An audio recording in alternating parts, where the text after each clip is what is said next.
ओडिशा प्रदेश रे 24 वर्ष धरिकी गोटे दलर नेतृत्व रे संघ दलर नेतृत्व रे एठी नवीन पट्टनायक महाशय एठी नेतृत्व नेउथिले एवं ओडिशा को शासन करुथिले। आपण माने ये 24 वर्षर एक शासन को देखिले, विकास करने बदल में विनाश आड़ को नहीं गले, गणतंत्र को ध्वंस करदेले,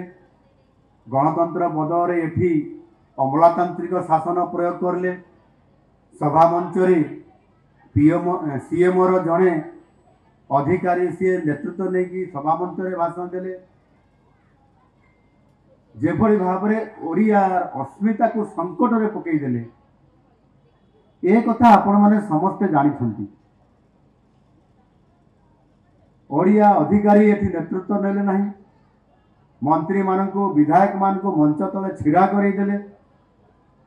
विकासर ना रे विनाश करले,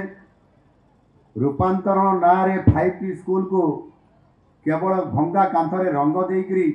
टंका को हरिलुट करी नहीं जिबा, एभली भाव में सबू लोकंकर ये धन को लुटिकी नहीं जिबा एवं परवर्ती पर्याय रे आपण माने समस्ते ओडिया थरे जदि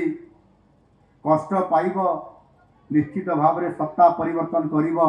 ताऊ यह को आधार करी आपण माने नुआ सरकार आनिले।